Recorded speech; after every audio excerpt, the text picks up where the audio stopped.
নমস্কার, চলুন সবাইকে আমার চ্যানেলে ওয়েলকাম। আজকে আমি আলোচনা করব এথার এনার্জি নিয়ে। এটি একটি ইভি টু হুইলার্স বা ইভি সেক্টরের স্টক বলতে পারেন। তারপর হচ্ছে ইভি, পুরো যে ইভি সেক্টরটা রয়েছেন এই মুহূর্তে পুরো, যদি আপনি পুরো অটোমোবাইল সেক্টরে দেখেন, নর্মালি যদি আপনি অটোমোবাইল সেক্টরে ফোর হুইলার দেখেন, টু হুইলার দেখেন, সব সিঙ্গেল ডিজিট গ্রোথ ইঞ্জিন। মানে পুরো অটোমোবাইল সেক্টর 7%, 8% করে নেক্সট 3 থেকে 4 বছর এই রেঞ্জে গ্রোথ, প্রজেক্টেড গ্রোথ রেট 7%, 8%, 9%। কিন্তু ইভি সেক্টর দেখেন, electric vehicle particular two wheeler সেক্টরে কিন্তু প্রচুর গ্রোথের স্কোপ রয়েছে। আপনি যদি পুরো FY 26 দেখেন, মোটামুটি পুরো FY 26-এ পুরো টু হুইলার দেখি আমরা মোটামুটি 2 কোটির উপরে সেল হয়েছে। 2 কোটি 20 লাখ, 2 কোটি 30 লাখ এই রেঞ্জে সেল হয়েছে। তার মধ্যে মাত্র 6% হচ্ছে ইভি ইলেকট্রিক ভেহিকেল, মানে 12,000, 13,000, 14,000 এই রেঞ্জে রয়েছে। টোটাল স্কুটার সেলের মাত্র 6 থেকে 7% ইলেকট্রিক স্কুটার সেল হচ্ছে। কিন্তু যা রিসার্চ রিপোর্ট যা বলছে, নেক্সট 5 ইয়ার্স মানে 2031-এর মধ্যে যত স্কুটার সেল হবে তার মোটামুটি 30% গিয়ে দাঁড়াবে হচ্ছে ইলেকট্রিক ভেহিকেল স্কুটার, মানে ইভি স্কুটার। আর প্রজেক্টেড গ্রোথ কি বলছে যে 2031-এ নেক্সট 5 ইয়ার্স ইন্ডিয়াতে টোটাল স্কুটারের সেল গিয়ে দাঁড়ায় মোটামুটি 3 কোটি। তার 30 থেকে 35% গিয়ে দাঁড়াবে মিনিমাম ইভি স্কুটার। তবে যদি 2031-এ মোটামুটি 3 কোটি সেল গিয়ে দাঁড়ায়, যদি 3 কোটি সেল হয় টোটাল স্কুটারের, তার মোটামুটি 35% মোটামুটি 1 কোটি সেল হতে পারে হচ্ছে 2031-এর মধ্যে ইলেকট্রিক ভেহিকেল স্কুটারের। এখন কত রয়েছে? 10 থেকে 12 লাখ সেল। তাহলে নেক্সট 5 ইয়ার্সে এটা প্রায় 10x হয়ে যেতে পারে, 9 থেকে 10x ইলেকট্রিক ভেহিকেল স্কুটারের গ্রোথ নেক্সট 5 ইয়ার্সে 8 থেকে 10x হতে পারে। তারপরে নেক্সট 5 ইয়ার্সে ইলেকট্রিক ভেহিকেল সেক্টরের সেকশনটা যদি দেখা যায়, মোটামুটি 35-40% মধ্যে এই রেঞ্জে গ্রোথ হতে পারে পার ইয়ার, এভারেজ সেলস গ্রোথ। তার মানে বাকি অটোমোবাইল সেক্টরে কিন্তু খুব একটা স্কোপ নেই। পেট্রোল ডিজেল স্কুটার বলুন, বাইক বলুন বা ফোর হুইলার্স বলুন, এটা মোটামুটি সব এস্টাবলিশ সেক্টর আর কি, এখানে single digit growth, average growth. কিন্তু ইলেকট্রিক ভেহিকেল স্কুটার এই সেক্টরে কিন্তু নেক্সট 5 ইয়ার্সে মোটামুটি 35 থেকে 40% গ্রোথের একটা হিউজ পসিবিলিটি রয়েছে। মানে কি EV scooter, electric vehicle scooter সেক্টরে কিন্তু বিশালটা আমাদের গোল্ডেন অপরচুনিটি রয়েছে নেক্সট 5 ইয়ার্স। এবার ইলেকট্রিক ভেহিকেল সেক্টর আছে কারা? যে সমস্ত কোম্পানি দেখেন, ওলা রয়েছে, ওলা ইলেকট্রিক্স রয়েছে, বাজাজ রয়েছে, টিভিএস রয়েছে, সঙ্গে হচ্ছে এথার এনার্জি। বাজাজ টিভিএস এরা তো শুধু ইভি বানায় না, পেট্রোল ডিজেল স্কুটার রয়েছে, বাইক রয়েছে, তার সঙ্গে ইভি। টিভিএসও তাই। পিওর করে যদি আপনি ইভি বলেন তাহলে ওলা আর এথার এনার্জি। আরও একটি কোম্পানি রয়েছে, কিন্তু ওলার তো অবস্থা খুব খারাপ, জানেন। ওলার মার্কেট শেয়ার ধীরে ধীরে কমে যাচ্ছে। তার কারণ কি, ওলার যে প্রোডাক্ট কোয়ালিটি খুবই খারাপ, প্লাস সার্ভিস এদের খুব বাজে। যার কিন্তু ওলার দেখুন মার্কেট শেয়ার কিন্তু সমানে কমে যাচ্ছে। তার আপনি যদি মার্কেটে যদি পিওর প্লে যদি ইভি দেখেন, শুধুমাত্র ইলেকট্রিক ভেহিকেল স্কুটার বানাচ্ছে, তার মধ্যে কিন্তু এথার এনার্জি কিন্তু বলতে পারেন number 1 pure play EV player. মানে বাজাজ বা টিভিএস বা হিরো এরা তো অন্যান্য বাইক, স্কুটার, ফোর হুইলারের সাথে ইভি তৈরি করছে, কিন্তু এথার এনার্জি হচ্ছে only high growth electric vehicle EV scooter manufacture. এই জন্য এথার এনার্জির মধ্যে কিন্তু একটা হিউজ স্কোপ রয়েছে। আরো একটা জিনিস সবাই জানেন, অনেক কথা জানেন না, যে অ্যাকচুয়ালি এথার এনার্জি কিন্তু ইন্ডিয়াতে প্রথম, এরাই কিন্তু ইলেকট্রিক ইভি স্কুটার নিয়ে আসছে, সেটা মানে 2013-এ। তখন এদের যে কোম্পানি যে মালিক রয়েছে, এটা কিন্তু অ্যাকচুয়ালি মাদ্রাসের IIT কলেজ থেকে পাস করা, IITR। এরাই কিন্তু এরা প্রথমে শুরু করছিল যে ইভি, এরা ইলেকট্রিক ভেহিকেলের বানাবে, ব্যাটারি নিয়ে কাজ করবে আর কি। তারপরে যখন এরা ব্যাটারি ম্যানুফ্যাকচারিং করা শুরু করলো আর কি, তারপর বিভিন্ন কাস্টমারের ফিডব্যাক নেওয়া শুরু করলো, তখন ওরা দেখলো যে কাস্টমার তো ইভি স্কুটার নেই টেনশনে পড়ে, যারা ইভি স্কুটার নিয়েছে কাস্টমাররা, সেই ইভি স্কুটার নিয়ে দুনিয়ার প্রবলেম। ইভি স্কুটারের স্পিড নেই, উপরের দিকে, মানে উপরে একটু যদি রাস্তাও হাইট থাকে, উপরের দিকে ইভি স্কুটার চালানো যায় না, স্কুটারে পাওয়ার নেই, প্লাস স্কুটারের গেট আপ খুব বাজে, সাইজ ছোট। দুনিয়ার প্রবলেম ছিল ইভি স্কুটারে। সব থেকে বড় প্রবলেম ছিল স্পিড নেই।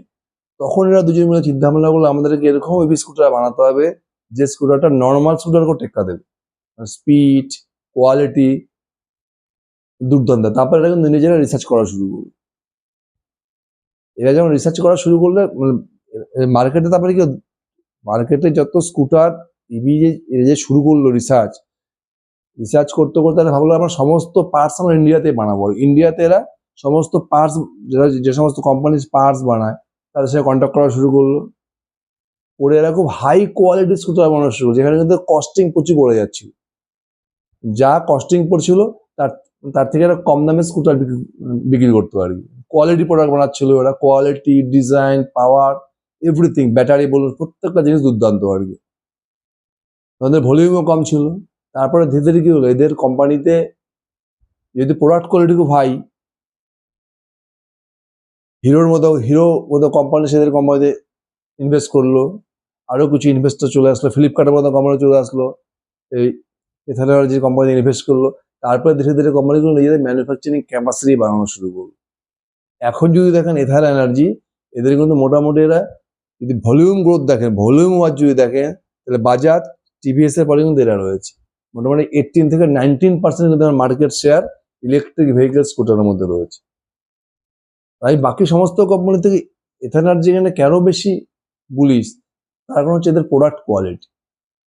যেখানে বাজাজ বা টিভিএস এর কিন্তু এদের কিন্তু প্রোডাক্ট কোয়ালিটি অনেক নর্মাল প্রোডাক্ট কোয়ালিটি, মানে অতটা স্পিড ভালো নেই এদের ইলেকট্রিক ভেহিকেল ইভি স্কুটারে। ওলার তো কোয়ালিটি খুবই খারাপ, কিন্তু এথার এনার্জি কিন্তু প্রোডাক্ট কোয়ালিটি খুব সুন্দর। এদের রিস্টা ব্যান্ড হচ্ছে RI যে রিস্টা বলে একটা ব্যান্ড রয়েছে ইভির, এই ব্যান্ডটা কিন্তু এখন হিউজ পপুলার হয়ে গেছে। তার একটা রয়েছে এদের 450 বলে একটা ব্যান্ড রয়েছে। এদের মাত্র দুটোই এদের ব্যান্ড রয়েছে। আর এই দুটো প্রোডাক্টই বানায়, দুটো প্রোডাক্টই কিন্তু এখন মানে ব্যাপক ভলিউম গ্রোথ হচ্ছে।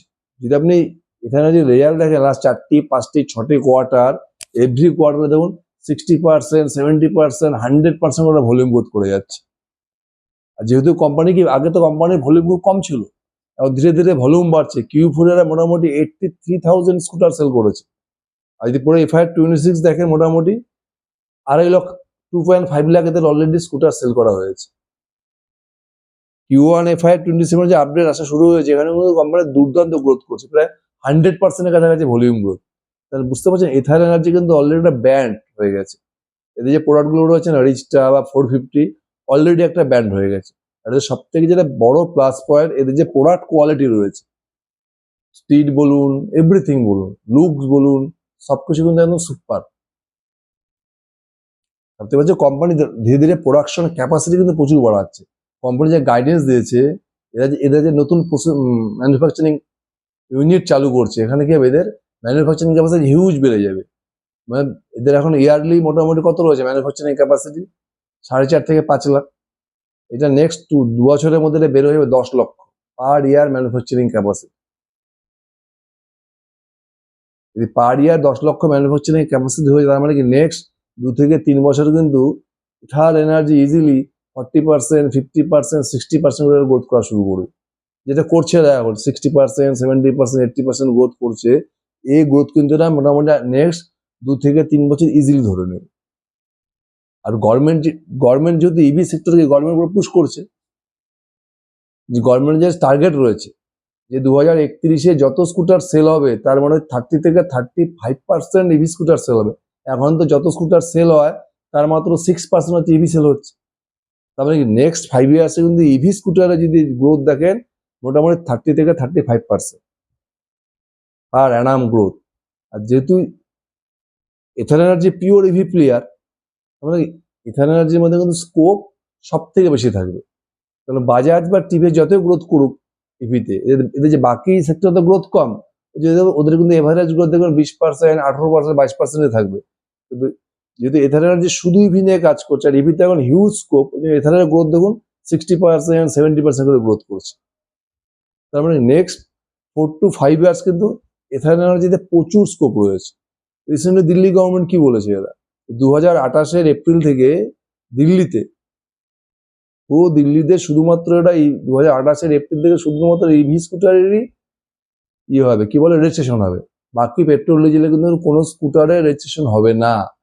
তবে কি, মানে বুঝতে পারছেন যে শুধু দিল্লি গভর্নমেন্টই না, সেন্ট্রাল গভর্নমেন্টও কিন্তু ইভিকেই পুশ করছে। তার কারণ কি, যত ইভি স্কুটার সেল হবে তত কি হবে, পেট্রোল ডিজেলের ডিপেন্ডেন্সিটা কম হবে।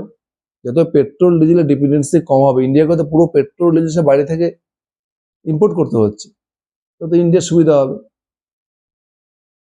আর নর্মালি যদি আপনি এখন দেখেন, লোকের কিন্তু ইভির প্রতি ঝোঁকও বেড়ে গেছে, কারণ যত লোকাল, যত শহরের মধ্যে লোকজন বাজার করছে বা স্কুলে যাচ্ছে, অফিসে যাচ্ছে, কলেজে যাচ্ছে, সবাই কিন্তু ধীরে ধীরে ইভির দিকে চলে যাচ্ছে। ইভিতে খরচা কম, কস্ট এফিসিয়েন্সি হচ্ছে। আর সবথেকে বড় এথারের যে সব থেকে বড় প্লাস পয়েন্ট যেটা করেছে এরা, এরা কি করছে, এদের সব জায়গায় চার্জিং নেটওয়ার্ক শুরু করে দিয়েছে বিভিন্ন শহরে, যেখানে বেশি ইভি চলছে আর কি, ওই টুরিস্ট স্পট, কাছাকাছি ছোটখাটো টুরিস্ট স্পট বা সেই শহরের মধ্যে কি হচ্ছে, বিভিন্ন জায়গায় চার্জিং নেটওয়ার্ক শুরু করেছে। যার ফলে মানুষ যেহেতু ইথারের বাইক কিনছে, চার্জের কোনো সমস্যা, যদি কোনো জায়গায় ঘুরতেও যায় তার ইভি স্কুটার নিয়ে, সেখানে চার্জিং এর কোনো সমস্যা হবে না। প্লাস এরা কি করছে, সার্ভিস সেন্টার, সমস্ত জায়গায় ইথারের এরা সার্ভিস সেন্টার খুলে দিয়েছে। তবে শুধু বাইক সেল করাই না, যাতে কাস্টমারের সার্ভিস নিয়ে কোনো অসুবিধা না হয়, প্লাস চার্জিং নিয়ে কোনো অসুবিধা না হয়, দুটো জিনিসই কিন্তু ইথার এনার্জি দেখছে। প্লাস এরা কি করছে, একটা সফটওয়্যার চালু করেছে পুরো ডিটেলস, যে আর এদের যত কাস্টমার ইথারের স্কুটার বাই করছে, 85% কাস্টমার কিন্তু সফটওয়্যারটাকেও নিয়ে নিচ্ছে। এটা একটা এক্সট্রা ইনকাম, মানে তার মানে এটা কিন্তু পুরো বিজনেসটাকে গুছিয়ে নিয়েছে। আর যদি বাকি সমস্ত কোম্পানি দেখেন, তার মধ্যে কিন্তু যদি আপনি ইভি স্কুটার অপশনে দেখেন, সব থেকে কিন্তু বেশি লাভবান হতে পারে নেক্সট 3 থেকে 4 বছর হচ্ছে এথার এনার্জি। প্রোডাক্ট কোয়ালিটি সব থেকে বেস্ট। আর এটা পিওর ইভি প্লেয়ার, এটা একদম পিওর ইভি প্লেয়ার, অন্য কিছু বানায় না, এটা পেট্রোল ডিজেলের কোনো স্কুটার বানাচ্ছে না। প্লাস এরা ইভি স্কুটারের সাথে এদের সার্ভিস সেন্টার, প্লাস এদের যে চার্জিং স্টেশন, চার্জিং নেটওয়ার্ক, এই তিনটে জিনিস, সফটওয়্যার, নিজেদের সফটওয়্যার, একটা এথারের সফটওয়্যার বানিয়ে দিয়েছে। আর বেশিরভাগ কাস্টমার যারা ইভি এথারের স্কুটার বাই করছে, 85% কাস্টমার কিন্তু সফটওয়্যারটাকে ওরা সাবস্ক্রাইব করে নিচ্ছে, প্লাস এদের চার্জিং নেটওয়ার্ক, প্লাস এদের সার্ভিস সেন্টার।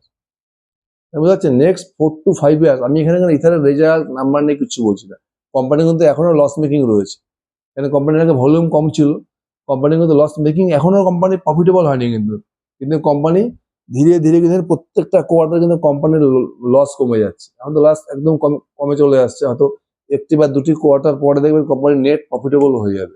আর কোম্পানি কিন্তু অলরেডি কোম্পানির ক্যাশ ফ্লো মোটামুটি পজিটিভ হয়ে গেছে, 32 crore মধ্যে ক্যাশ ফ্লো পজিটিভ হয়ে গেছে।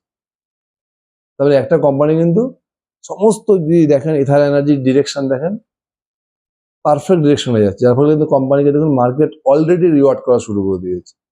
আমি নাম্বার নিয়ে কোনো আলোচনা করে, আমি স্কোপের কথা বলছি, যে নেক্সট 3 থেকে 4 বছর যে ইলেকট্রিক ভেহিকল যে এত স্কোপ যে গভর্নমেন্ট পুশ করছে, এখানে কিন্তু স্কুটার অপশনে প্রচুর, স্কুটার সেকশনে প্রচুর সুযোগ রয়েছে। তার মধ্যে কিন্তু নাম্বার 1 প্লেয়ার হতে পারে এথার এনার্জি। সুতরাং স্টক থেকে খুব ভালো করে ট্র্যাক করুন, এথার এনার্জির মধ্যে কিন্তু প্রচুর স্কোপ রয়েছে। Thank you.